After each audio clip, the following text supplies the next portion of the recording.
Singapore. Capping off a four-day visit to Singapore, Prince Charles arguably received the most Singaporean honor of all on Wednesday, November 1, an orchid named after him and his wife Camilla, called the Dendrobium Duke Duchess of Cornwall. It was a gift fit for a future king, and perhaps one well-earned, after a grueling and packed program over the last couple of days. From an official dinner hosted by President Halima Yaqub, tea with Prime Minister Lee Hsien Loong, gracing the Queen's baton relay and meeting crowds while trying to get some lunch at Tiong Bahru Market, Prince Charles and his wife certainly had a lot on their plate, never mind having to deal with the heat, humidity and jet lag. Scores of world leaders have had orchids named after them, including former U.S. President Barack Obama, Israeli Prime Minister Netanyahu, the late South African President Nelson Mandela and former United Nations Chief Ban Ki-moon. It might have seemed remiss if Prince Charles didn't get his own, seeing how Prince William and his wife Kate Middleton, the Duchess of Cambridge, had an orchid named after them when they visited in 2012. It is not just foreign dignitaries who receive such distinction. Foreign celebrities and influential movers and shakers of the performing arts and creative world have also been bestowed this honor by Singapore. Among them are Elton John, Michael Kors, Andrea Bocelli and Jane Goodall. This privilege also extends to Singaporeans, who bring national glory through their accomplishments. Local sporting heroes Joseph Schooling and Yip Hin Shu have orchids named after them in recognition of their achievements at the 2016 Rio Olympic and Paralympic Games. Stephanie Sun too has an orchid named after her, rounding off the only three Singaporeans to have received such an honor as part of the Singapore Botanic Gardens celebrity orchid naming program. The Dendrobium Joseph Schooling is vigorous and free-flowering, with each inflorescence bearing at least 15 flowers, with each flower measuring about 6 centimeters in width. Photo and Park. Certainly not everyone can have an orchid named after them, but it does seem like quite a list of people have.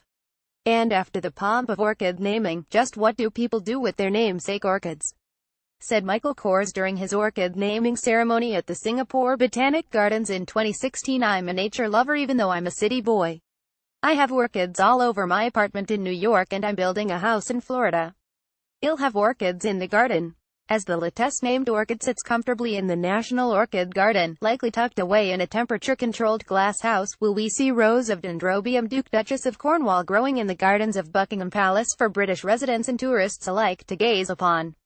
Or will the Prince of Wales have a pot at Clarence House, his official residence, where he can admire its beauty and recall its significance? Perhaps the flower will make a special appearance at the Kew Gardens annual Orchid Festival to be held in February 2018. Diplomatic gesture. Without a doubt, the bestowment of honors and diplomatic gift-giving is serious business that requires much thought and effort. Finding a picture of famed soprano Madame Peng Liyuan during one of her performances in Singapore in the 1990s for her husband President Xi Jinping's visit to Singapore in 2015 must have been no easy feat. The picture Myanmar State Councillor Aung San Suu Kyi received from PM Lee during her visit last year of her mother meeting founding Prime Minister Lee Kuan Yew in 1965 probably also depended a lot on good record-keeping. Countries around the world recognize the significance of a good diplomatic gift. In the U.S., an Office of Protocols gift unit that resides in the Department of State helps with this onerous task of selecting the gifts to be presented to foreign dignitaries.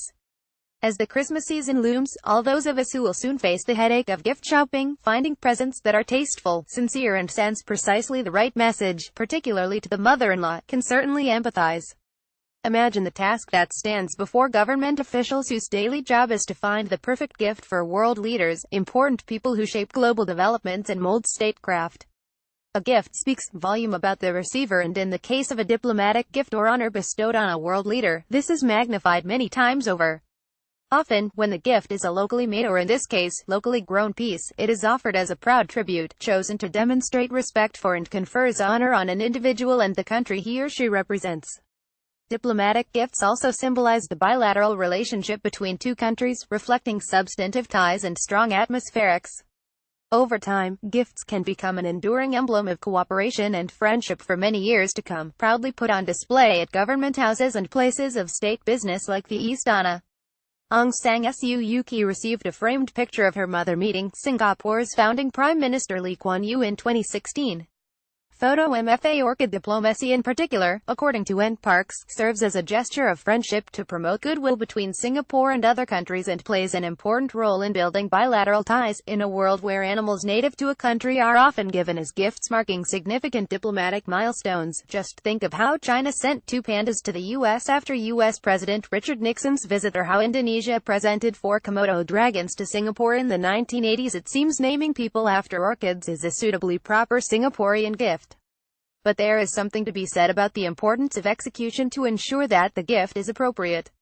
Many countries choose gifts that appeal to the leader's personal interests and pursuits, but sloppily applying this rule without thinking carefully can backfire.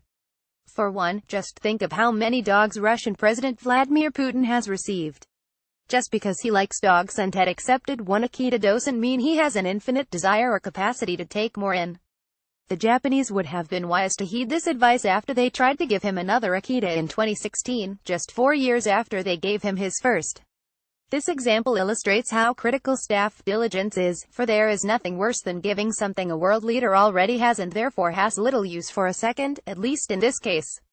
Russian President Vladimir Putin enters a hall with his dog Yumi, a female Akita Inu, before giving an interview at the Kremlin. Photo Reuters. Alexei Druzhinin. Uniquely Singapore. Yet another consideration key to the art of gift gifting: don't buy the same gifts for all your friends unless the gift is really special. For that matter, don't give out your crown jewels if your vault is running low. It was just 2 years ago that an orchid was named the Dendrobium Golden Friendship to mark the Jubilee year of Australia-Singapore ties. Singapore had also named orchids after François Hollande, Aung San Suu Kyi and Rodrigo Duterte in the past year alone. It makes one wonder whether Singapore is giving out names of orchids too fast, too furiously. A quick check indicates that while more than 200 orchids have been named after distinguished guests so far, the National Orchid Garden records over 1,000 species and 2,000 hybrids on display, according to the Singapore Botanic Gardens. We can safely assume we won't run out of orchids for this purpose anytime soon. Perhaps orchid naming is a Singapore diplomatic practice that speaks volumes of the country, for a gift is arguably an exercise in branding. The vibrant colors of an orchid, together with the flower's attributes of hardiness and resilience, projects a strong image of Singapore. A flower most associated with hybrids, it also represents the multicultural heritage and globally oriented outlook that characterizes a sense of Singapore exceptionalism. These are the attributes and images of Singapore we want important world leaders and influential celebrities to bear in mind when they gaze upon an orchid named in their honor. So it turns out that in diplomatic gift-giving, it may be that one gives to receive, and in our orchid naming practice, Singapore's gift helps send a subtle but clear signal. Lin Suling is executive editor of the commentary section at Channel News Asia Digital News.